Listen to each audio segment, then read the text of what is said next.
ಮೊದಲನೇದಾಗಿ ನಾವು parking fees ಕಡಿಮೆ ಮಾಡಿದರೂ ಸಹ ಒಂಥರ ನಿಮ್ಮ ಪತ್ರಿಕೆ ಆಗಲಿ ಮಾಧ್ಯಮದಲ್ಲಿ ಅದಕ್ಕೆ ಉಲ್ಟಾ ನ್ಯಾರೇಟಿವ್ ಬರ್ತಾ ಇರುವುದು, ಅದಕ್ಕೆ ನಮಗೆ ಭಾಳ ಶೋಕ ಮತ್ತು ಒಂಥರ ಶೋಕ ತಂದಿದೆ. ಎಲ್ಲ ಮಾಡಿದರೂ ಸಹ ಈಗ ನೋಡಿ, ಎಲ್ಲ ಕಡಿಮೆ ಮಾಡಿದರೂ ಸಹ ಜಾಸ್ತಿಯಾಗಿ ಮಾಡಿದ್ದಾರೆ ಅಂತ ಹೇಳ್ತೀನಿ. ಕಡಿಮೆ ಮಾಡಿದರೂ ಸಹ ಜಾಸ್ತಿ ಮಾಡ್ತಾಯಿದ್ದಾರೆ ಅಂತ ಭಾವನೆ ಇದ್ದರೆ ನಾವು ಯಾವುದೊಂದು ಕೆಲಸ ಮಾಡ್ತೀವಿ ಅದಕ್ಕೆ ಆ ಥರ ದೃಷ್ಟಿಯಿಂದ ನೋಡಬಾರ್ದು. ಸ್ವಲ್ಪ ಅಬ್ಜೆಕ್ಟಿವ್ ಆಗಿ ವಸ್ತುನಿಷ್ಠವಾಗಿ ವಿಚಾರಗಳನ್ನು ಗ್ರಹಿಸಿದರೆ ಆ ಥರ ತೊಂದರೆ ಉಂಟಾಗುವುದಿಲ್ಲ. ಹೀಗಾಗಿ ನೋಡಿ, ಹಿಂದೆ ನಮ್ಮ parking area, complete parking area ಏನಿದೆ, ಆ ಪಾರ್ಕಿಂಗ್ ಏರಿಯಾಗೆ ಮಾಮೂಲಿ ನೀವು ಪ್ರತಿಯೊಂದು ಚದರಡಿಗೆ ಎಷ್ಟು ಅಮೌಂಟ್ ಕಟ್ತೀರಿ ಅದಕ್ಕೆ 50% ಅಮೌಂಟ್ ಕಟ್ತಿದ್ದೀರಿ. ಅಂದರೆ UAV ವ್ಯಾಲ್ಯೂ ಹಾಕ್ಕೊಂಡು ಆ ಏರಿಯಾ ಏನಿದೆ ನೋಡಿಕೊಂಡು ಆ ಪ್ರಕಾರ ಕಟ್ಕೊಂಡು ಬರ್ತಿದ್ದೀರಿ. ಈಗ ಏನಾಯಿತು, 50% ತುಂಬ ಜಾಸ್ತಿ ಆಗಿದೆ. ಮತ್ತು ಇದರಲ್ಲಿ ನಮ್ಮ ಕಮರ್ಷಿಯಲ್ದಲ್ಲಿ ಅದು ಅದನ್ನೇ ಫಾರ್ಮುಲಾ ಮಾಡಿದರೆ ಅದಕ್ಕೆ ಒಂದು ಬೇರೆ ಥರ ರೇಟ್ ಬರ್ತಾಯಿತ್ತು. ಮಾಮೂಲಿಯಾಗಿ ನಾವು ₹7 23 24 ಪೈಸೆ ಲೆಟಸ್ ₹7 ಪರ್ ಪಾರ್ಕಿಂಗ್ ಸ್ಲಾಟ್ಗೆ ಕಮರ್ಷಿಯಲಿಂದ ಪಡಿತಾ ಇದ್ದಿದ್ದು. ₹7 10 ಪೈಸೆ 12 ಪೈಸೆ ಎವರೇಜಿನಲ್ಲಿ. ಕೆಲವು ರೆಸಿಡೆನ್ಷಿಯಲ್ ಏರಿಯಾದಲ್ಲಿ ಜಾಸ್ತಿ ಆಗ್ತಾಯಿತ್ತು, ಕೆಲವು ರೆಸಿಡೆನ್ಷಿಯಲ್ ಏರಿಯಾದಲ್ಲಿ UAV ಆಧಾರದ ಮೇಲೆ, ಝೋನಿಂಗ್ ಆಧಾರದ ಮೇಲೆ ಕಡಿಮೆ ಆಗ್ತಿತ್ತು. ಆ ಝೋನ್ಗೆ ಹೇಗಾದರೂ ತಾರತಮ್ಯ ಇದೆ, ಮೇಲ್ಗಡೆ ಕೆಳಗಡೆ ಇದೆ. ಅಂದರೆ ಆ ಝೋನ್ನಲ್ಲಿ ದೊಡ್ಡ ಒಳ್ಳೆಯ ಪ್ರಾಪರ್ಟಿ 15-20 ಸಾವಿರ ಇದ್ದರೂ ಸಹ ಅವರಿಗೆ ನಾವು ರೆಂಟಲ್ ವ್ಯಾಲ್ಯೂ ಕಡಿಮೆ ಇದೆ ಅಂತ ಆಧಾರದ ಮೇಲೆ ಸಿ ಝೋನ್ಗೆ ಇದ್ದರೆ ಅದು ಕಡಿಮೆ ತಗೊಳ್ತಾ ಬಂದಿದ್ದೀವಿ. ಹೀಗಾಗಿ ಅದೆಲ್ಲ ರ್ಯಾಷನಲೈಸ್ ಮಾಡಿ ಈಗ ₹2 2.1 ಪೈಸಾ 10-20 ಪೈಸಾ ಜಾಸ್ತಿ ನನಗೆ ಎವರೇಜ್ ಆಗಿ ಏನು ಬರ್ತಾಯಿತ್ತು, ಅದಕ್ಕಿಂತ ರೆಸಿಡೆನ್ಷಿಯಲ್ಗೆ ₹2 ಆಯಿತು, ಇದಕ್ಕೆ ನಾನ್ ರೆಸಿಡೆನ್ಷಿಯಲ್ಗೆ ₹3 ಆಯಿತು, ₹7 ಇಳಿಕೆಯಾಗಿ. ಈ 2024-25ನೇ ಇಸ್ವಿಯಲ್ಲಿ ನಾವು ಸರಿಸುಮಾರು ₹225 ಕೋಟಿ ಸಂಗ್ರಹಣೆ ಮಾಡಿದ್ದೇವೆ ಈ ಪಾರ್ಕಿಂಗ್ ಫೀಸಿಂದ. ಈ ಚೇಂಜಸ್ ಮಾಡಿದ ಮೇಲೆ, ಯಾಕಂದರೆ ನಾವು ಈಗ ಲೆಕ್ಕ ಮಾಡಿಕೊಂಡು ಈಗ ಫ್ಲ್ಯಾಟ್ ಆಗಿದೆ 2 ಮತ್ತು 3, ನಮಗೆ ಈ ವರ್ಷ ₹171 ಕೋಟಿ ಮಾತ್ರ ಬರಲಿಕ್ಕಿದೆ. ಅಂದರೆ 42-43 ಕೋಟಿ ನಾವು ಇದರಲ್ಲಿ ಖೋತ ಆದರೂ ಸಹ ರ್ಯಾಷನಲೈಸೇಷನ್ ದೃಷ್ಟಿಯಿಂದ ಮತ್ತು ಅನ್ನೆಸರಿಯಾಗಿ ಪಾರ್ಕಿಂಗೇ ಎಷ್ಟು ದುಡ್ಡು ತಗೊಳ್ತಾ ಇದ್ದೀರಿ ಅಂತ ಮಾಡಿ ಆ ಪಾರ್ಕಿಂಗ್ ಏರಿಯಾನ ತೋರಿಸೋದೇ ಇರುವುದು, ನಾನು ಪಾರ್ಕಿಂಗೇ ಬೇಡ ಔಟ್ಸೈಡೇ ಪಾರ್ಕಿಂಗ್ನಲ್ಲಿ ಮಾಡ್ತಾ ಇರೋದು ಅಥವಾ ಏನೇನೋ ಮಾಡ್ತಾ ಇರೋದು, ಅದೆಲ್ಲ ಸರಿ ಇಲ್ಲ ಅಂತ ಮಾಡಿ ನಾವು ಪಾರ್ಕಿಂಗ್ ಏರಿಯಾ ಎಷ್ಟಿದೆ ಅದಕ್ಕಿಂತ ಜಾಸ್ತಿ ಮಾಡಿಕೊಳ್ಳಿ, ನಾವು ಕನಿಷ್ಠ ಇಟ್ಕೊಳ್ತೀವಿ ಅಷ್ಟು, ಅದಕ್ಕಿಂತ ಜಾಸ್ತಿ ಮಾಡಿದರೂ ಸಹ ಅವರಿಗೆ ತೊಂದರೆ ಏನಿಲ್ಲ, ಅಷ್ಟು ಪ್ರಮಾಣಕ್ಕೆ ನಾವು ಟ್ಯಾಕ್ಸ್ ಕಡಿಮೆ ತಗೊಳ್ತೀವಿ. ಹೀಗಾಗಿ ಆ ಥರ ಆಗಿದೆ. ರೆಸಿಡೆನ್ಷಿಯಲ್ನಲ್ಲಿಯೂ ಕೂಡ ನನಗೆ ಆ್ಯಕ್ಚುಯಲ್ ಆಗಿ ಅವ್ರ ಲೆಕ್ಕ ಪ್ರಕಾರ 30 ಕೋಟಿಯಷ್ಟು ಕಡಿಮೆ ಆಗ್ತಾಯಿದೆ ಅಂತ ಲೆಕ್ಕ. ಸೊ ಟೋಟಲ್ ನಮಗೆ 48-45 ಕೋಟಿಯಲ್ಲಿ 30 ಕೋಟಿಯಷ್ಟು ಕಡಿಮೆ ಆಗ್ತಾ ಇರುವುದು ರೆಸಿಡೆನ್ಷಿಯಲ್ ಕಡೆಯಿಂದನೇ ಕಂಡು ಬರುತ್ತದೆ. ಹೀಗಾಗಿ ನಾವು ಈಗಾಗಲೇ ನೋಟಿಫೈ ಮಾಡಿದ್ದೀವಿ. ಈ ನೋಟಿಫಿಕೇಷನ್ ಆಧಾರದ ಮೇಲೆ ಜನರು ತಮ್ಮ ಪ್ರತಿಕ್ರಿಯೆಯನ್ನು ಏನು ಕೊಡ್ತಾರೆ ಅದಕ್ಕೆ ನಾವು ಯಾವಾಗಲೂ ಅಪೇಕ್ಷೆ ಪಡ್ತೀವಿ. ಈ ಪ್ರಜಾಪ್ರಭುತ್ವದಲ್ಲಿ ನಾವು ಮಾಡ್ತಕ್ಕಂಥ ಪ್ರತಿಯೊಂದು ಕೆಲಸ ಜನರ ಅಬ್ಜೆಕ್ಷನ್ಸ್, ಕ್ರಿಟಿಸಿಸಮ್ ಎಲ್ಲ ಪಡೆದುಬಿಟ್ಟೇ ಮಾಡಬೇಕಾಗಿರುತ್ತದೆ. ಆದರೆ ದಯವಿಟ್ಟು ನಮ್ಮ ರೂಲ್ಸ್ ಏನಿದೆ ಅದು ಓದಿಕೊಂಡು ತಮ್ಮ ಪ್ರತಿಕ್ರಿಯೆ ನೀಡುವುದು ತುಂಬ ಆ ಅಪೇಕ್ಷೆ ನಮಗೆ ಜನರಿಂದ ಇದೆ. ತಮ್ಮ ಮುಖಾಂತರ ಅದನ್ನು ಫಲೀಭೂತ ಆಗ್ತದೆ ಅಂತ ನಾವು ಭಾವಿಸುತ್ತೇವೆ. ಎರಡನೇದಾಗಿ ಗೊಂದಲ ಉಂಟಾಗ್ತಕ್ಕಂಥ ವಿಚಾರ, ಸ್ವಲ್ಪ ಮಟ್ಟಕ್ಕೆ ಸಾಲಿಡ್ ವೇಸ್ಟ್ ಮ್ಯಾನೇಜ್ಮೆಂಟ್ನಲ್ಲಿ ಬೇರೆ ಬೇರೆ ದೃಶ್ಯ ಮಾಧ್ಯಮದಲ್ಲಿಯೂ ಕೂಡ ಅದಕ್ಕೆ ಸಿಕ್ಕಾಪಟ್ಟೆ ಇದು ಮಾಡ್ತಾಯಿದ್ದಾರೆ. ಅಂದರೆ ಡಿಬೇಟ್ ಮಾಡಿ ಏನು ಪ್ರಯೋಜನ ಏನಾಗ್ತದೆ ಇತ್ಯಾದಿ ವಿಚಾರಗಳನ್ನು ಕೇಳ್ತಾ ಇದ್ದಾರೆ. ಸೊ ಟೋಟಲ್ 171 ಕರೋಡ್ ಇತ್ತು. ಸೊ ನನಗೆ ಕಡಿಮೆ ಏನಾಯಿತು ಅಂದರೆ 40 ಕರೋಡ್ ಕಡಿಮೆ ಆಗ್ತದೆ. 2025 ಅಲ್ಲ, 2011 ಕರೋಡ್, ಈಗ 171 ಅಂದರೆ 40 ಕೋಟಿ ಆಗ್ತದೆ. ರೆಸಿಡೆನ್ಷಿಯಲ್ನಲ್ಲಿ ನಮಗೆ ಟೋಟಲು ಎಷ್ಟು ಕಡಿಮೆ ಆಗ್ತದೆ, ಎವರೇಜ್ನಲ್ಲಿ ಸ್ವಲ್ಪ ಕಡಿಮೆ ಆಯಿತು, ಬಟ್ ಟೋಟಲ್ ಎಷ್ಟಾಗ್ತದೆ? ರೆಸಿಡೆನ್ಷಿಯಲ್ ಚೇಂಜ್ ಆಲ್ಮೋಸ್ಟ್ ಇಲ್ಲ ಸರ್. 40 ಕರೋಡ್ ಇತ್ತು, 40ನೇ ಇರುತ್ತೆ. ಕಮರ್ಷಿಯಲ್ ಕಡಿಮೆ. ಸೊ ದಯವಿಟ್ಟು ಇದನ್ನು ಮಾಡಿ. ರೆಸಿಡೆನ್ಷಿಯಲ್ನಲ್ಲಿ 2.1 ಇತ್ತು, ನಾವೀಗ ಓನ್ಲಿ 0.1 10 ಪೈಸಾ ಕಡಿಮೆ ಆಗ್ತದೆ. ಕಮರ್ಷಿಯಲ್ದಲ್ಲಿ ನಮಗೆ 40 ಕೋಟಿ ಕಡಿಮೆ ಆಗ್ತದೆ. ಸೊ ತಿದ್ದುಕೊಳ್ಬೇಕು. ಪಾರ್ಕಿಂಗ್ನಲ್ಲಿ 40 ಕೋಟಿ 211 crore 2024-25ನಲ್ಲಿ ಇತ್ತು. ನಾನು 225 ಹೇಳಿದ್ದೆ, ಅದನ್ನು ಸರಿ ಮಾಡಿಕೊಡ್ರಿ. 211 crore ಇದೆ, ಅದಕ್ಕೆ ಕಡಿಮೆ ಆಗಿ 171 crore ಆಗ್ತದೆ. 171 crore 40 ಕೋಟಿ ನಮಗೆ ಇದನ್ನು ಕಡಿಮೆ ಸಂಗ್ರಹಣೆ ಮಾಡ್ತೀವಿ. ನಮ್ಮದು ಬೇಡಿಕೆನೇ ಕಡಿಮೆ ಆಯಿತು. ಇದರಲ್ಲಿ ವಸತಿ ಇತರದಿಂದ ಜಾಸ್ತಿ, ಇದರಲ್ಲಿ 40 crore ಅರೌಂಡ್ 35 ಕೋಟಿಯಷ್ಟು ಬರೀ ನಾನ್ ರೆಸಿಡೆನ್ಷಿಯಲ್ ಕಮರ್ಷಿಯಲಿಂದನೇ ಆಗ್ತದೆ. 4-5 ಕೋಟಿ ಮಾತ್ರ ರೆಸಿಡೆನ್ಷಿಯಲಿಂದ ಕಡಿಮೆ ಆಗ್ತದೆ. ಯಾಕೆ 2.1 2 ಆಗಿದ್ದು ಅಂದರೆ 5% ಕಡಿಮೆ ಆಯಿತು ಅಂತ ಅರ್ಥ. ಓಕೆ ಕಮರ್ಷಿಯಲ್ಗೆ ಸಿಕ್ಕಾಪಟ್ಟೆ ಮಂದಿ ಇದನ್ನು ಮಾಡಿದರು, ಅಂದರೆ ಆಕ್ಷೇಪಣೆ. ಆಫೀಸ್ ಸ್ಪೇಸ್ ಇದೆ, ನಾನು ಆಫೀಸ್ ಸ್ಪೇಸ್ ಕಟ್ತಾ ಇದ್ದೀವಿ, ಅದಕ್ಕೆ ಕೂಡ ಪಾರ್ಕಿಂಗ್ ನೀವು ಎಲ್ಲರೂ ಒಳಗೆ ಮಾಡಬೇಕು ಅಂತ ಹೇಳ್ತೀರಿ. ಪಾರ್ಕಿಂಗ್ ಆಗಿಯೇ ಎಷ್ಟು ಜಾಸ್ತಿ ಟ್ಯಾಕ್ಸ್ ಹಾಕ್ತೀರಿ, ಅದು ಯಾವ ಲೆಕ್ಕ ಅಂತ ಮಾಡಿರುವುದರಿಂದ ಪಾರ್ಕಿಂಗ್ ಮಾಡಿದ್ರೂ ಅದರಲ್ಲಿ ರೇಟ್ ತುಂಬ ಜಾಸ್ತಿ ಆಗುತ್ತೆ. ಸೊ ಒಂದು ವೇಳೆ ಪಾರ್ಕಿಂಗ್ಗೆ ನೀವು same residential rate property rate divide by 2 ಮಾಡಿದ್ದು ರ್ಯಾಷನಲ್ ಇಲ್ಲ ಅಂತ ಮಾಡಿಬಿಟ್ಟು ನಾವು ಅದನ್ನು ಕಡಿಮೆ ಮಾಡಿದ್ದೇವೆ. ಯಾರಿಗೆ ಇದರ ಕೇಳಿ, ನೀವು ಪ್ರಶ್ನೆ ಕೇಳಿ. ಅಂದರೆ ವಾಣಿಜ್ಯೋದ್ಯಮಗಳು ನಿಮಗೆ ಕಡಿಮೆ ಮಾಡಿ ಅಂತ ಕೇಳಿರ್ತಾರೆ. ಆದರೆ ನೀವು ಇವರಿಗೂ ಸಹಿತ ಯಾರಿಗೆ ವಸತಿ ಕಟ್ಟಡದವರಿಗೂ ಸಹಿತ ಸರ್, ಈಗ MG ರೋಡಲ್ಲಿರೋನು ₹2 ಕಟ್ಟಬೇಕು ಸರ್. ಅವನು ದಾಸರಳ್ಳಿ ಯಾವುದೋ ಮೂಲೆಯಲ್ಲಿರೋನು ಕಡಿಮೆ ಪ್ರಾಪರ್ಟಿ ರೇಟ್ ಇರೋನು, ಅವನು ಎಲ್ಲೋ ಹೋಗಿ ಕಡಿಮೆ ರೇಟಿಗೆ ತೊಗೊಂಡಿರೋನು ಅವನು ₹2 ಕಟ್ಟಬೇಕು. ಅವನಿಗಿರೋದು ಝೋನಲ್ ಕ್ಲಾಸಿಫಿಕೇಶನ್ ಪ್ರಕಾರ ಸರ್ ₹1.20 ಇದೆ ಸರ್. ಅವನು ಟ್ಯಾಕ್ಸ್ ಕಟ್ಟಬೇಕಾಗಿರ್ತದೆ ಪರ್ ಸ್ಕ್ವೇರ್ ಫೀಟಿಗೆ. ಅವನು ಇದಕ್ಕೆ ಮಾತ್ರ ಅದಕ್ಕೆ ಪಾರ್ಕಿಂಗ್ ಫೀಸಿಗೆ ಮಾತ್ರ ಅವನು ₹2 ಕಟ್ಟಬೇಕು. ಅದು ಹೆಂಗೆ ನ್ಯಾಯ ಈಗ? ಓಕೆ, ಆ ಥರ MG ರೋಡಲ್ಲಿ ಎಲ್ಲರಿಗೂ ಅನುಕೂಲ ಮಾಡಿಕೊಟ್ಬಿಟ್ಟು ಹೊರಗಡೆ ಹೋಗೋರಿಗೆಲ್ಲರಿಗೂ ಜಾಸ್ತಿ ಮಾಡಿಕೊಟ್ಟಂಗೆ ಆಗಿದೆ. ಓಕೆ. ಈಗ ಆ ಥರ ನಮಗೆ ಉದ್ದೇಶನೂ ಇಲ್ಲ, ಮಾಡಲಿಕ್ಕೆ ಅವಶ್ಯಕತೆಯೂ ಇಲ್ಲ. ನಾವು ಏನು ಹೇಳ್ತಾ ಇರುವುದು, ಕಮರ್ಷಿಯಲ್ ಸ್ಪೇಸ್ ಆಗಲಿ ಏನೇ ಸ್ಪೇಸ್ ಆಗಲಿ, ದ ಪಾಯಿಂಟ್ ಈಸ್ ಪಾರ್ಕಿಂಗ್ಗೆ ನಾವು ಒತ್ತು ಕೊಡಬೇಕು. ಇದಕ್ಕಾಗಿ ಮಿನಿಮಮ್ ಆಗಿ ಇಟ್ಕೊಳ್ಬೇಕು.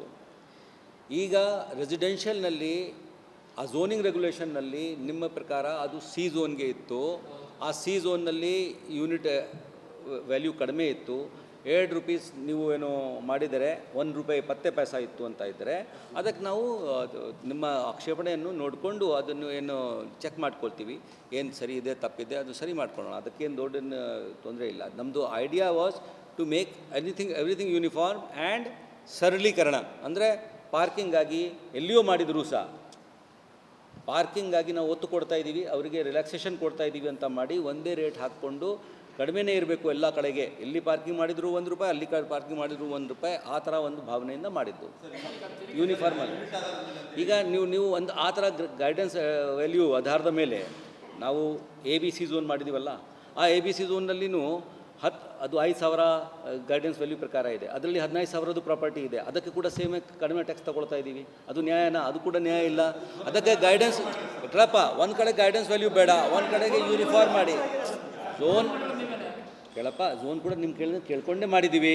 ಆ ಟೈಮ್ಗೂ ಇದೇ ಥರ ನೋಟಿಫೈ ಮಾಡಿಕೊಂಡೇ ಮಾಡಿದ್ದೀವಿ. ಈಗ ಗೈಡೆನ್ಸ್ ವ್ಯಾಲ್ಯೂ ಮಾಡ್ಕೊಳ್ಳೋ ಆಧಾರದ ಮೇಲೆ ಮಾಡಬೇಕು. ನೀವು ಆಕ್ಷೇಪಣೆ ಮಾಡಿದ್ದೀರಿ, ಅದಕ್ಕೆ ಮಾಡ್ಲಿಕ್ಕೆ ಹೋಗಿಲ್ಲ. ಹೀಗಾಗಿ ಸ್ವಲ್ಪ ಯಾವುದು ಕರೆಕ್ಟ್ ಸಿಸ್ಟಮ್ ಇದೆ ಅಂತ ಯಾರಿಗೂ ಹೇಳೋಕ್ಕಾಗಲ್ಲ. ನಾವು ಒಂದು ಯೋಚನೆ ಮಾಡಿ ಕಡಿಮೆ ರೇಟೇ ಇರಬೇಕು, ಯೂನಿಫಾರ್ಮ್ ಇರಬೇಕು ಅಂತ ಮಾಡಿ ಬರ್ತಾ ಇದ್ದೇವೆ. ಒಂದು ವೇಳೆ ನಮ್ಮ ಇದು ಪ್ರಜಾಪ್ರಭುತ್ವ ಇದೆ, ತಮ್ಮ ಇದರಲ್ಲಿ ತಮಗೆ 120 ಇತ್ತು, ಈಗ ₹2 ಆಗಿದೆ ಅಂತ ನೀವು ಏನೇನು ಕ್ಯಾಲ್ಕುಲೇಷನ್ ಕೊಡ್ತೀರಿ ಇನ್ನೊಮ್ಮೆ ಚೆಕ್ ಮಾಡ್ತೀವಿ. ನಮ್ಮ ಮೇಲೇನೂ ಕೂಡ ಗೌರ್ಮೆಂಟ್ ಇದೆ, ನಮ್ಮ CM ಇದ್ದಾರೆ, DCM ಇದ್ದಾರೆ, ಅರ್ಬನ್ ಡೆವಲಪ್ಮೆಂಟ್ ಇಲಾಖೆ ಇದೆ. ಎಲ್ಲ ಜನರದ್ದು ಏನು ಪ್ರತಿಕ್ರಿಯೆ ಬರುತ್ತದೆ ಅದು ಕ್ರೋಢಿಸಿ ನಾವು ವಾಪಸ್ಸಲ್ಲಿ ಕೊಟ್ಟು ತೀರ್ಮಾನ ತಗೊಳ್ತಾರೆ ಅವರು. ಎಸ್, ಈಗ ಸಿಕ್ಕಾಪಟ್ಟೆ ಕಡಿಮೆ ರೇಟ್ ಕೊಟ್ಟಿದ್ದೀವಿ. ಪಾರ್ಕಿಂಗ್ ಅಂದ್ಬಿಟ್ಟು 1.5 ಕೋಟಿಯಿಂದ 1.4 ಕೋಟಿ ವಾರ್ಷಿಕ ಕಟ್ತಾರೆ. ಈಗ ಅವ್ರು ಬರೀ 25-30 ಲಕ್ಷ ಬರುತ್ತೆ. ಅಂದರೆ ಕೆಲವೊಂದು ಕಡೆ ಮಾಲ್ಗಳಿಗೆ ದೊಡ್ಡ ಕಮರ್ಷಿಯಲ್ ಬಿಲ್ಡಿಂಗ್ಗಳಿಗೆ ಅನುಕೂಲ ಮಾಡ್ಕೊಡ್ತಾರೆ. ಸರ್ ಅವರು ಪಾರ್ಕಿಂಗ್ ಕಡಿಮೆ ಮಾಡ್ತಾರೆ, ಏನಾದರೂ ಈಗ ದರ ಕಡಿಮೆ ಮಾಡ್ತಾರೆ, ಜಾಸ್ತಿ ಮಾಡ್ತಾರೆ ಸರ್. ಅದು ನಾವು ಕೇಳಮ್ಮ. ಈಗ ನಾನು ಈ ಮಾಲ್, ಆ ಮಾಲ್, ಈ ಆಫೀಸ್, ಆ ಆಫೀಸ್ ಎಷ್ಟು ಚಾರ್ಜ್ ಮಾಡ್ತಾರೆ ಅಂತ ಹೇಳ್ತಾ ಇಲ್ಲ. ನಾವು ಮಾತಾಡ್ತಾ ಇರುವುದು ಪ್ರಾಪರ್ಟಿ ಟ್ಯಾಕ್ಸ್. ಅವರು ಏನು ಚಾರ್ಜ್ ಮಾಡ್ತಾರೆ ತಮ್ಮ ಎಂಪ್ಲಾಯಿಗೆ, ಬರ್ತಕ್ಕಂಥ ಮಂದಿಗೆ, ಅದಕ್ಕೆ ತಕ್ಕೂ ಅವರು ಡಿಸಿಷನ್ ತಗೊಳ್ತಾರೆ. ಮಂದಿ ಅಲ್ಲಿ ಬರ್ತಕ್ಕಂಥ ಮಂದಿ ಕೂಡ ಗೊತ್ತಾಗ್ತದೆ. ಈಗ ಸರ್ಕಾರ ಬರೀ ಎಷ್ಟೇ ಟ್ಯಾಕ್ಸ್ ತಗೊಳ್ತಾ ಇದೆ, ಇವರು ನಮ್ಮಿಂದ ಜಾಸ್ತಿ ಮಾಡ್ತಾ ಇದ್ದಾರೆ, ಕಡಿಮೆ ಮಾಡ್ತಾ ಇದ್ದಾರೆ, ಮಂದಿ ಮೇಲೆ ಬಿಡ್ತಕ್ಕಂಥ ವಿಚಾರ. ಆದರೂ ಸಹ ನಾವು ಅದೇ ಮಾಲ್ಗೆ ಹೋಗಬೇಕು, ಈ ಮಾಲ್ಗೆ ಹೋಗಬೇಕು, ಅವರು ಇಂಡಿವಿಜುವಲ್ ವಿಚಾರ. ನಾವು ರ್ಯಾಷನಲೈಸ್ ಮಾಡಿ ಜಾಸ್ತಿ ಪಾರ್ಕಿಂಗ್ ಫೀಸ್ ತಗೊಳ್ಬಾರ್ದು ಅಂತ ದೃಷ್ಟಿಯಿಂದ ಎಲ್ಲರಿಗೂ ಪಾರ್ಕಿಂಗ್ ಫೀಸ್ ಕಡಿಮೆ ಮಾಡಲಿಕ್ಕೆ ಹೋಗಿದ್ದೇವೆ. ಸರ್ ಮಾಲ್ಗಳಿಗೆಲ್ಲ ಕಡಿಮೆ ಮಾಡಿಬಿಡಿ ಸರ್, ನೀವು ಹೇಳ್ದಂಗೆ ಮಾಡಿ ಸರ್. ಬಟ್ ವಸತಿ ವಸತಿಯವರಿಗೆ ಈ ಏನಿದೆ ಹಿಂದಿದೆಯಲ್ಲ ಸರ್, ಅದೇ ರೂಲ್ಸೇ ಹೋಗ್ಲಿ ಬಿಡಿ ಸರ್. ಕಡಿಮೆ ಕಟ್ಟಲಿ ಸರ್, ಯಾರು ಜಾಸ್ತಿ ಝೋನಲ್ ಕ್ಲಾಸಿಫಿಕೇಶನ್ ಅವ್ರು ಕಟ್ಟಲಿ ಸರ್. ಅಲ್ಲ, ನೀವೆಲ್ಲ ನಿಮ್ಮ ಎಲ್ಲ ನೋಡಿ, ಇದೇ ಪ್ರೆಸ್ ಕಾನ್ಫರೆನ್ಸ್ನಲ್ಲಿ ಒಂದು ತೀರ್ಮಾನ ತೆಗೆದುಕೊಂಡು ಹೇಳುವುದು ಅಂತ ವಿಚಾರ ಇಲ್ಲ. ನಾವು ನಮ್ಮ ವಿಚಾರಗಳನ್ನು ಹೇಳಿದ್ದೀವಿ. ಎಲ್ಲ ಕಡಿಮೆ ಮಾಡಲಿಕ್ಕೆ ವಿಚಾರದಿಂದನೇ ಮಾಡಿದ್ದು. ಅದಕ್ಕೆ ಯೂನಿಫಾರ್ಮ್ ಆಗಲಿ, ಪಾರ್ಕಿಂಗ್ನಲ್ಲಿ ಅಟ್ಲೀಸ್ಟ್ ನಮಗೆ ಯಾವ ವ್ಯತ್ಯಾಸ ಇಲ್ಲ. ಇಲ್ಲಿಂದ ಕಾರಲ್ಲಿ ಹೋಗಿ ಪಾರ್ಕ್ ಮಾಡ್ತದೆ, ಇಲ್ಲಿ ಕಡಿಮೆ ಅಲ್ಲಿ ಕಡಿಮೆ ಜಾಸ್ತಿ, ಅದು ಆ ಭಾವನೆನೂ ಇರಬಾರ್ದು ಅಂತ ಇಡೀ ಸಿಟಿಗೆ ಒಂದೇ ಥರ ಪಾರ್ಕಿಂಗ್ ಪಾಲಿಸಿನೂ ಮಾಡ್ತೀವಿ. ಹೀಗಾಗಿ ಆ ಪಾರ್ಕಿಂಗ್ ರೇಟ್ ಯೂನಿಫಾರ್ಮ್ ಇರಬೇಕು ಅಂತ ನಾವು ಮಾಡ್ತೀವಿ. ಮುಂದೆನೂ ಕೂಡ ನಮ್ಮ ಪಾರ್ಕಿಂಗ್ ಪಾಲಿಸಿ ಪ್ರಕಾರ ಏನು ಮಾಡ್ತೀವಿ ನಮ್ಮ ಓಪನ್ ಏರಿಯಾದಲ್ಲಿ, ಅಲ್ಲಿನೂ ಕೂಡ ನಾವು ಈ ಥರ ವ್ಯತ್ಯಾಸ ಮಾಡಲಿಕ್ಕೆ ಹೋಗುವುದಿಲ್ಲ. ಹೀಗಾಗಿ ನಮ್ಮ ಆಸೆ ಏನಿತ್ತು ಅಂದರೆ ಎಲ್ಲ ಕಡಿಮೆ ಮಾಡಬೇಕು ಅಂತ. ಈಗ ಈ ಒಂದೇ ಯೂನಿಫಾರ್ಮ್ ರೇಟ್ ಮಾಡುವಾಗ ಏನಾಗ್ತದೆ, ಬಿಕಾಸ್ ಆಫ್ ಆ್ಯಾವ್ರೇಜ್ ತೊಗೊಳ್ತೀವಿ ಅಲ್ವಾ. ಸೊ ಕೆಳಗಡೆ ಮಂದಿಗೆ ಸ್ವಲ್ಪ ಕಷ್ಟ ಆಗ್ಬೋದು, ಮೇಲ್ಗಡೆ ಇರ್ತಕ್ಕಂಥ ಮಂದಿಗೆ ಅನುಕೂಲ ಆಗ್ಬೋದು. ಅದಕ್ಕೆ ನೋಡೋಣ, ಹೌ ಟು ರ್ಯಾಷನಲೈಸ್ ಮಿನಿಮಮ್ಗೆ ಹೋಗಬೇಕು ಅಂತ ಇದ್ರೆ ನೋಡೋಣ. ಅದು we will take A decision after we have received all your objections. ನಿಮ್ಮ ತಕರಾರುಗಳು ನೆಕ್ಸ್ಟ್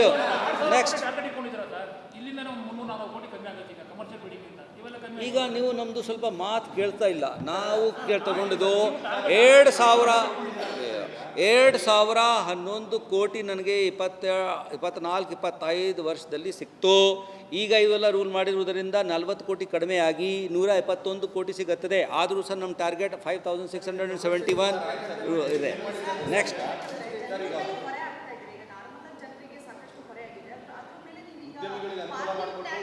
ಅಷ್ಟೇ ಸರ್. ಈಗ ಮಾಲ್ಗಳಿಗೆ, ಹೋಟೆಲ್ಗಳಿಗೆ ಅನುಕೂಲ ಮಾಡಿಕೊಟ್ರೆ ಅಂತ ಒಂದು ಆರೋಪ. ಅವ್ರದ್ದೇ ಪಾರ್ಕ್, ಅವ್ರದ್ದೇ ಜಾಗ ಇರುತ್ತೆ. ಉದ್ಯಮಿಗಳು ಕಡಿಮೆ ಮಾಡಿದಂಗೆ ಆಗಿದೆ ಸರ್. ನೇರವಾಗಿ ಅವರಿಂದ ಬರಬೇಕಾದ್ರೆ ಜನಗಳಿಂದ ವಸೂಲಿ ಮಾಡಿದಂಗೆ ಆಗ್ತಿದೆ. ಆ ಥರ ಇಲ್ಲ. ನಾನು ವಸೂಲಿ ಕಡಿಮೆ ಮಾಡ್ತಾ ಇರುವುದರಿಂದ 171 ಕೋಟಿ ಇರುವುದರಿಂದ ಮಾರು ಸರಿಯಿಲ್ಲ. ಅಲ್ಲಿನೂ ಕಡಿಮೆ ಆಗ್ತಾಯಿದೆ, ವಸತಿಗೆ ಕೂಡ ಕಡಿಮೆ ಆಗ್ತಾಯಿದೆ, ವಸತಿಯೇತರಗೂ ಕಡಿಮೆ ಆಗ್ತಾಯಿದೆ, ವಸತಿಯೇತರಕ್ಕೆ ಜಾಸ್ತಿ ಕಡಿಮೆ ಆಗ್ತಾಯಿದೆ. ಯಾಕೆಂದರೆ ನಾವು ರ್ಯಾಷನಲ್ ಆಗಿ ಹಾಕಿರಲಿಲ್ಲ. ಅವರಿಗೆ ಜಾಸ್ತಿನ ಟ್ಯಾಕ್ಸ್ ಹಾಕ್ತಾ ಇರುವುದರಿಂದ ಆ ಥರ ಕಷ್ಟ ಉಂಟಾಗಿದೆ. ಅದು ಪರವಾಗಿಲ್ಲ.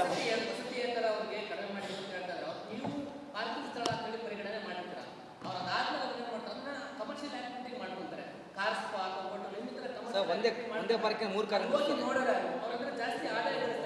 ಆಯಿತು. ಈಗ ಇದಕ್ಕೆ ನಾನು ಉತ್ತರ ಕೊಡ್ತೀನಿ, ತಿಳ್ಕೊಳ್ರಿ. ನೀವು ಇದನ್ನು ನಿಯಮ ಕೇಳ್ತಾ ಇದ್ದೀರಿ, ಅದನ್ನು ನಿಯಮ ಪಾಲನೆ ಕೇಳ್ತಾ ಇದ್ದೀರಿ. ನಿಯಮ ಪಾಲನೆಯಲ್ಲಿ ರೆಸಿಡೆನ್ಷಿಯಲ್ನಲ್ಲಿ ಎಷ್ಟು ಕಮರ್ಷಿಯಲ್ ಮಾಡಿದ್ದಾರೆ ಅಷ್ಟು ಕಮರ್ಷಿಯಲ್ ವ್ಯಾಲ್ಯೂಯೇಷನ್ ಮಾಡಿಲ್ಲ. ಗೊತ್ತಾಯ್ತಾ? ಕಮರ್ಷಿಯಲ್ನಲ್ಲಿ ವ್ಯಾಲ್ಯೂಯೇಷನ್ ಮಾಡೋದು ಭಾಳ ಕಡಿಮೆ, ರೆಸಿಡೆನ್ಷಿಯಲ್ಗೆ ಕಮರ್ಷಿಯಲ್ ವ್ಯಾಲ್ಯೂಯೇಷನ್ ಮಾಡೋದು ಜಾಸ್ತಿ. ಹೀಗಾಗಿ ಕೇಳಿ ಸರ್, ಹೀಗಾಗಿ ಆ ವಿಚಾರ ನೀವು ಏನು ಹೇಳ್ತಾ ಇರ್ಬೋದು, ಪಾಲನೆ ಮಾಡದೇ ಇರತಕ್ಕಂಥ ವಿಚಾರ, ಅದು ಕಟ್ಟುನಿಟ್ಟಾಗಿ ಮಾಡೋಣ. ಅದರಲ್ಲಿ ನಮ್ಮ ಕಡೆಗೆ ಏನಿದೆ, ಟ್ಯಾಕ್ಸ್ನಲ್ಲಿ ನೀವು ಏನು ಬಳಕೆ ಮಾಡ್ತೀರಿ ಆ ಆಧಾರದ ಮೇಲೆ ಟ್ಯಾಕ್ಸೇಷನ್ ಮಾಡ್ತೀವಿ. ಗೊತ್ತಾಯ್ತಾ? ನಿಯಮ ಪ್ರಕಾರ ನಿಮಗೆ ಅಲ್ಲಿ ಇದನ್ನು ಸ್ಟಿಲ್ಟ್ ಫ್ಲೋರ್ ಇಡಬೇಕಾಗಿತ್ತು, ಪಾರ್ಕಿಂಗ್ ಮಾಡ್ಲಿಕ್ಕೆ ಬಿಡಬಾರ್ದಾಗಿತ್ತು, ಇತ್ಯಾದಿ. ಬಟ್ ನೀವು ಅಲ್ಲಿ ಅಂಗಡಿ ಹಾಕಿದರೆ ನಾವು ಅಂಗಡಿಗಾಗಿ ಆ ಟ್ಯಾಕ್ಸೇ ಹಾಕ್ತೀವಿ. You have violated my trade licence ಇಲ್ಲ ನಿಮ್ಮ ಹತ್ರ, ನಿಮಗೆ ಕಾನೂನು ಪ್ರಕಾರ ಮಾಡಬಾರ್ದಾಗಿತ್ತು, ನೀವು ಬಳಸ್ತಾ ಇದ್ದೀರಿ ಅಂದರೆ ಕಮರ್ಷಿಯಲ್ ಹಾಕ್ಕೊಂಡ್ರೆ ಟ್ಯಾಕ್ಸ್ ಹಾಕ್ತೀವಿ ನಾವು. ಸೊ ಟ್ಯಾಕ್ಸ್ನಲ್ಲಿ ನಮಗೆ ಆ ಥರ ಒಂದು ಫ್ಲೆಕ್ಸಿಬಿಲಿಟಿ ಇದೆ. ಟ್ಯಾಕ್ಸ್ನಲ್ಲಿ ಬರುತ್ತದೆ. ಈಗ ನೋಡಿ, ಬೆಸ್ಕಾಮ್ ತಗೊಂಡು ಹಾಕ್ತಾ ಇದ್ದೀವಲ್ಲ, ಸಿಕ್ಕಾಪಟ್ಟೆ ಇದೆ. ನಮ್ಮ ಉದಾಹರಣಕ್ಕಾಗಿ ನಮ್ಮ ಮುನೀಶ್ ಮುದಗಿಲ್ ಅವರು ಇದ್ದಾರೆ, ಅವರು ನಿಮಗೆ ಸುಮಾರು ವಿವರಗಳು ಕೊಡ್ತಾರೆ ವಿಸ್ತಾರವಾಗಿ. ನೆಕ್ಸ್ಟ್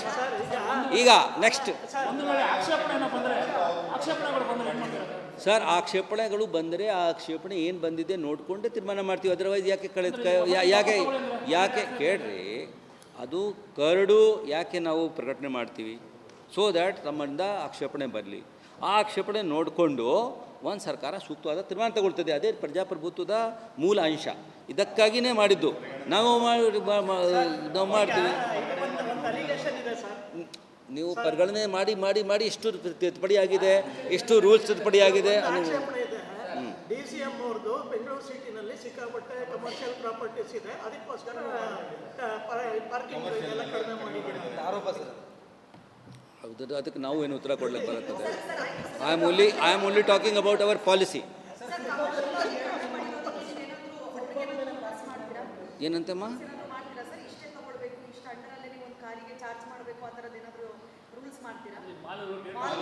ಸರ್ ಮತ್ತೆ ಸರ್ ಒಂದೇ ಪಾರ್ಕಿಂಗಲ್ಲಿ ಮೂರು ಕಾರ್ ನಿಲ್ಲಿಸ್ತಾರೆ ಈಗ ಒಳಗಡೆ.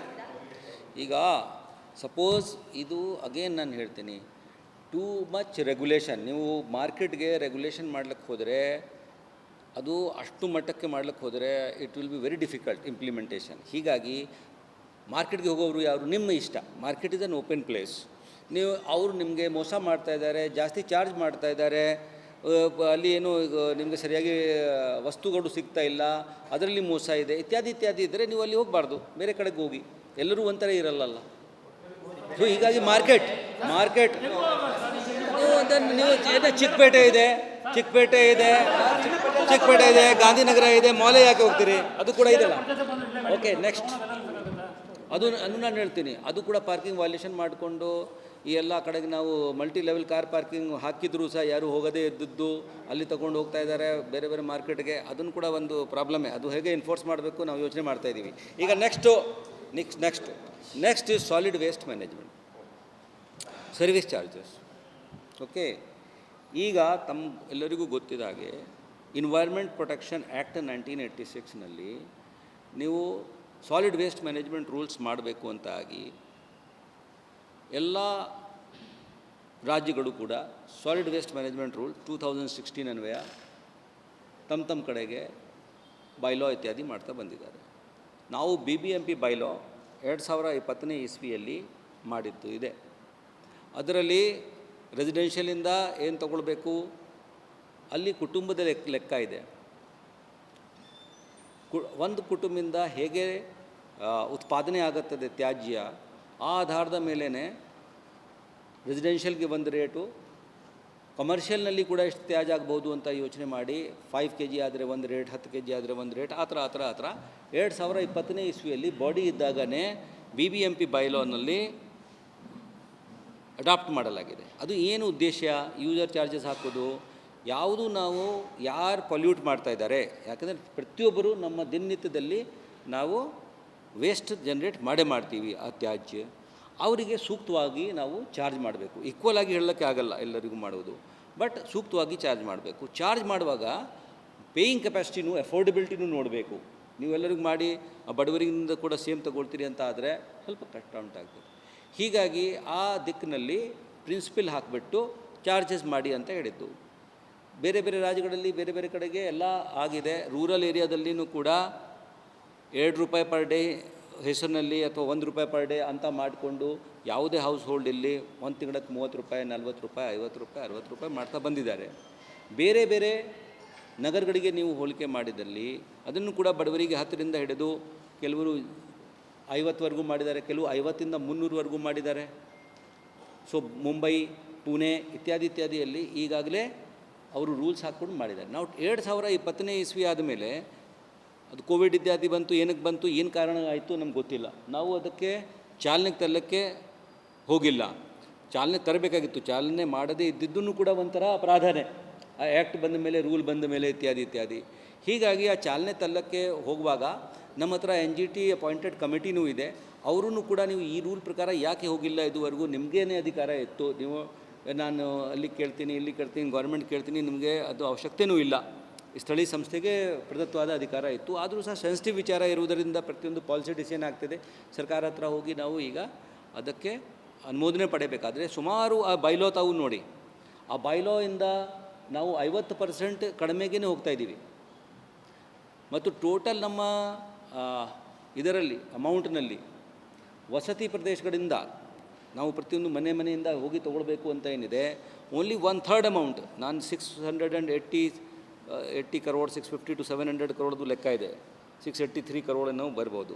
ಆ 683 crore 230-40 crores ಏನಿದೆ ಮಾತ್ರ ವಸತಿ ಕಡೆಯಿಂದ ಬರುವುದು. ಉಳಿದು ಎಲ್ಲ ಏನಿದೆ 2/3 ಅಮೌಂಟ್ ಬರುವುದು ಕಮರ್ಷಿಯಲಿಂದ. ಬಲ್ಕ್ ಜನ್ರೇಟರ್ಸ್ಗೆ ಅವಕಾಶ ಇದೆ, ಅವರು ತಾವೇ ತಮ್ಮದೇ ಆದ ಒಂದು ವ್ಯವಸ್ಥೆ ಮಾಡ್ಬೋದು. ಅಥವಾ ನಮ್ಮ ಕಡೆಗೆ ಬಂದು ಕೊಡ್ಬೋದು. ನಮ್ಮ ಕಡೆಗೆ ಕೊಟ್ಟರೆ ನಾವು ಅವರಿಗೆ ಜಾಸ್ತಿ ರೇಟ್ನಲ್ಲಿ ತೊಗೊಳ್ತೀನಿ, ಯಾಕೆಂದರೆ ಅವರಿಗೆ ತಮ್ಮದೇ ಆದ ವ್ಯವಸ್ಥೆ ಮಾಡಬೇಕಾಗಿತ್ತು.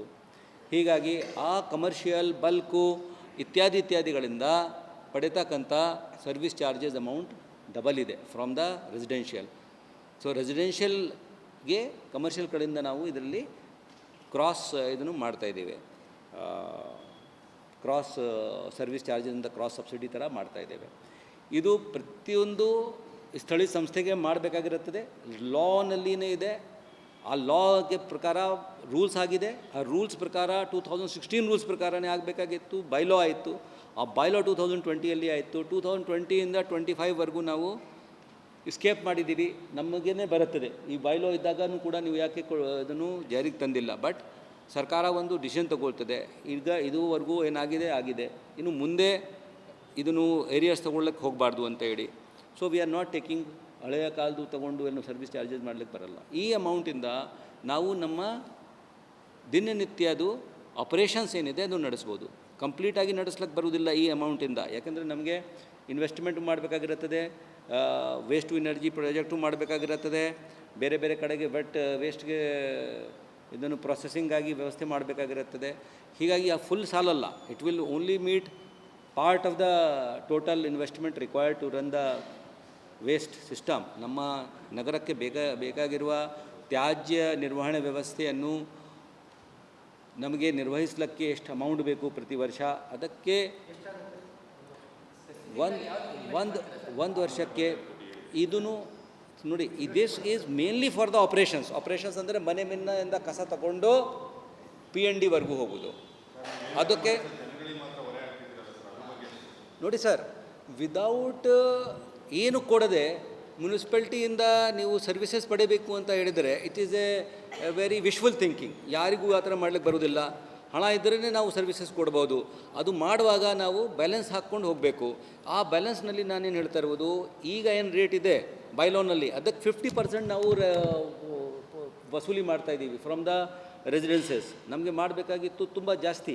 ಬೈಲೋ ಪ್ರಕಾರ ತಾವೇ ಕ್ಯಾಲ್ಕುಲೇಷನ್ ಮಾಡ್ಕೊಂಡು ಬನ್ನಿ. ಆದರೂ ಸಹ ನಮಗೆ ಅಷ್ಟು ಪ್ರಮಾಣಕ್ಕೆ, ಯಾಕೆಂದರೆ ನಮ್ಮದು ಖರ್ಚು ಜಾಸ್ತಿ ಆದರೂ ಸಹ ಬೇರೆ ಬೇರೆ ಸಂಪನ್ಮೂಲದಿಂದ ಭರಿಸ್ತೀನಿ. ಜನರಿಗೆ ಅಷ್ಟಕ್ಕೆ ಹೊರೆ ಬರಬಾರ್ದು ಅಂತ ದೃಷ್ಟಿಯಿಂದ ನಾವು ಈ ಯೂಸರ್ ಚಾರ್ಜಸ್ಗೆ ಒಂದು ಕಡಿಮೆ ಮಟ್ಟಕ್ಕೆ ಇಟ್ಬಿಟ್ಟು ಅಟ್ಲೀಸ್ಟ್ ಜನರಿಗೆ ಒಂಥರ ಇದು ಬರಲಿ. ಈಗ ನಾನು ದುಡ್ಡು ಕೊಡ್ತಾ ಇದ್ದೀನಿ, ಇವರು ಯಾವತ್ತಕ್ಕೆ ಇವತ್ತು ಗಾಡಿ ಬಂದಿಲ್ಲ, ಯಾತಕ್ಕೆ ಕಸ ಹೋಗಿಲ್ಲ, ಇನ್ನು ಮುಂದೆ ಕಸ ಹೇಗಿದೆ, ಮತ್ತು ಈ ಎಲ್ಲ ಮನುಷ್ಯರು ಬಂದು ಕಸ ಹಾಕ್ತಾಯಿದ್ದಾರೆ, ನೀವು ಆ್ಯಕ್ಷನ್ ತೊಗೊಳ್ತಾ ಇಲ್ಲ, ಅವೆಲ್ಲ ಭಾವನೆ ಬರುತ್ತೆ. ನಾವು 2 ರೂಪಾಯಿ ದಿನನಿತ್ಯ ಕೊಡ್ತಾ ಇದ್ದೀವಿ ಅಥವಾ 1 ರೂಪಾಯಿ ಬರ್ತಾ ಇದೆ, ನೀವು ಜಾಸ್ತಿ ಕೇಳ್ತೀರಿ. ಆಗ ಆಗ ಆಗ ಫುಲ್ ಸಿಸ್ಟಮ್ ನಮ್ಮ ಸಿಸ್ಟಮ್ ಬೇಡಿಕೆಗೆ ತಕ್ಕಿರುತ್ತದೆ. ನಿಮ್ಮ ಬೇಡಿಕೆ ಏನಿದೆ ಹೇಗಾದರೂ ಅವರು ಮಾಡ್ಕೊಳ್ತಾ ಇದ್ದಾರೆ ಜನರಲ್ ರೆವೆನ್ಯೂಯಿಂದ, ನಮಗೇನು ಸಂಬಂಧ? ಈಗ ನಿಮ್ಗೆ ಭಾವನೆ ಇದೆ ನೋಡಿ, ನಾನು ಇಷ್ಟು ದುಡ್ಡು ಕೊಟ್ಟಿದ್ದೀನಿ, ಇದಕ್ಕೆ ಸರ್ವಿಸ್ ಪಡೆಯಲೇಬೇಕು BBMPಯಿಂದ, ಅದು ಭಾವನೆ ಹೇಳ್ಕೊಳ್ಬೇಕು. ಧನ್ಯವಾದ.